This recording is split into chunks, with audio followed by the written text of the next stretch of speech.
बहुजन के लिए हमारी सांसें बनी है, क्योंकि मेरा जन्म है 26 जनवरी 1976 और 26 जनवरी को ही संविधान लागू हुआ था। मैं समझता हूँ बाबा साहब ने ये संविधान लिखा था और इसकी वजह से मैं हूँ। वो थे तो मैं हूँ, वो ना होते तो आज एडवोकेट नहीं होता, सम्मान से रोटी नहीं खा रहा होता, शायद किसी कदमों में पड़ा होता और मेहनत मजदूरी कर रहा होता, जो मेरे बाप दादा करते आ रहे थे बहुत पहले।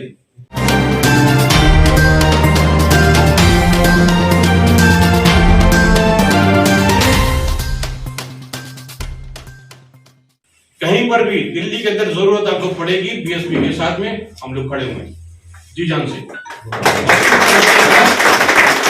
के साथ कहीं पर कोई जुर्म होगा, कोई जाति होगी, एट्रोसिटी होगी, कुछ होगा, हम वहां खड़े होंगे। इस वादे के साथ हम ये कसम खाते हैं कि अगर कोई काम होगा, काम हमें जरूरी काम होगा, कोई कोर्ट काम होगा, हम छोड़ेंगे, उस केस के लिए हम जाएंगे और ये सब हम फ्री में करेंगे, इसी कोई कॉस्ट नहीं लेंगे, खर्चा नहीं तो इसलिए हम आपको सम्मानित कर रहे हैं। तो दिल्ली के बसपा कार्यालय में तमाम दलों के लोगों ने आज शामिल होकर के ये साबित कर दिया कि बहुजन समाज पार्टी ही बहुजनों के लिए एक हितैषी पार्टी है और बहुजनों को साथ लेकर के चलना ही उनका मकसद है। भीम आर्मी, शिवसेना, बीएसपी में शामिल हुए, यहाँ तक कि बीजेपी और आम आदमी पार्टी के कार्यकर्ताओं ने भी आज बसपा ज्वाइन की और आप देखेंगे कि किस तरीके से पूरा का पूरा कार्यालय जो है नीली पगड़ी पहनकर नीला नीला आपको दिखाई देगा। और नीला रंग क्योंकि हमारा रंग माना जाता है, दिल का रंग माना जाता है, बीएसपी का रंग माना जाता है, तो इस को सम्मान के रूप में भी हम लोग देख सकते हैं। यही वजह है कि आज पूरा कार्यालय बीएसपी नीला नीला दिखाई दिया और सबको सम्मान पूर्वक पगड़ियां पहनाई गई। बहन जी के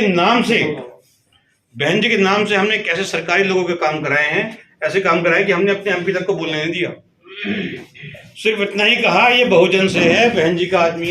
कलाम साहब, आप एडवोकेट हैं और पहले आप भीम आर्मी से जुड़े भी थे और लगभग आपने घोषणा भी की कि जो 800 एडवोकेट थे वो अब बीएसपी के साथ जुड़ चुके हैं और समाज के लिए हर वो संभव कार्य करेंगे फ्री ऑफ कॉस्ट जो उन्हें करना चाहिए। क्या कहना है आपका?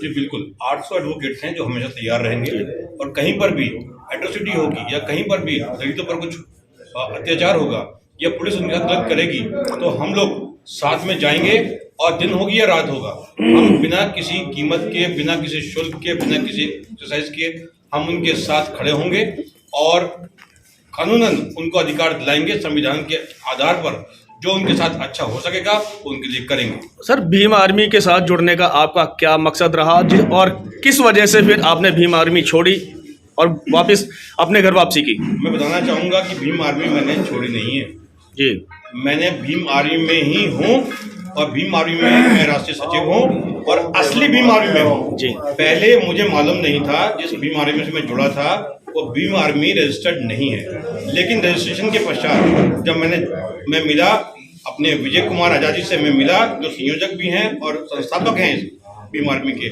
और उन्होंने बहुजन को जोड़ने के लिए, बीएसपी के साथ काम करने के लिए, बीएसपी को मजबूत करने के लिए बनाया था, सोशल नेटवर्क बनाया था जिसमें हम लोगों के पास जा सकें, डोर टू डोर जा सकें और उनके लिए काम कर सकें। तो चंद्रशेखर आजाद जी भी भीम आर्मी की बात करते हैं, क्या आपको लगता है कि वो किस हद तक सही है? चंद्रशेखर जी को निष्कासित कर दिया गया था 2019 में, उनको लेटर भी दिया गया था और जो है एक प्रेस कॉन्फ्रेंस के माध्यम से उनको निष्कासित किया गया था और ये भी चेतावनी दी गई थी कि अगर आप इसका आप गलत उपयोग करेंगे तो आपको जेल दिखनी पड़ सकती है। तो अभी तक उनके ऊपर फिर कार्रवाई क्यों नहीं बनती? अभी तक चूंकि भीम आर्मी के पास लीगल सपोर्ट नहीं थी, अब 800 एडवोकेट की लीगल सपोर्ट है और उसके बाद हम काम करेंगे। सबसे पहले हम उनको लीगल नोटिस देंगे और जो अभी भी भटके हुए लोग हैं जो जुड़ रहे हैं और जिस तरीके से देखने में आ रहा है कि अब पार्टी भी बन चुकी है फिर भी लोग अभी भी वहीं रुक करने की कोशिश कर रहे हैं, उनको आप क्या कहेंगे, क्या संदेश देंगे? सर, वहां पर रुक नहीं कर रहे हैं, लोगों को वहां मालूम पड़ गया है जी। पार्टी में जाने के बाद में लोगों को जो अपमानित किया जाता है, बहन बेटियों को जो अपमान किया जाता है वो सामने है और ये जो बात करते हैं कि बहन बेटियों की रक्षा करेंगे, अपने ही ऑफिस के अंदर, दिल्ली ऑफिस के अंदर इतना बुरा तरीके से बहन का अपमान किया गया, बहन राशि का अपमान किया गया, उसको गाली गलौज की गई, उसके साथ धक्का मुक्की की गई उसके साथ, और उसके बाद में संज्ञान में आने के बाद भी चंद्रशेखर आजाद ने एक भी कोई ऐसा कार्य नहीं किया कि हम कोई काम ऐसा कर लें कि बहन को सम्मान दे दिया जाए। जो बहन का अपमान पे नहीं बोला वो सिर्फ किस लिए बोल रहा है?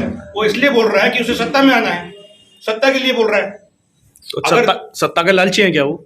भाई इसके बारे में मैं कुछ नहीं कहूंगा, मैं इसके बारे में सिर्फ एक ही बात कहूंगा कि जो बहन के अपमान के लिए नहीं बोल रहा है वो किसके लिए बोल रहा है?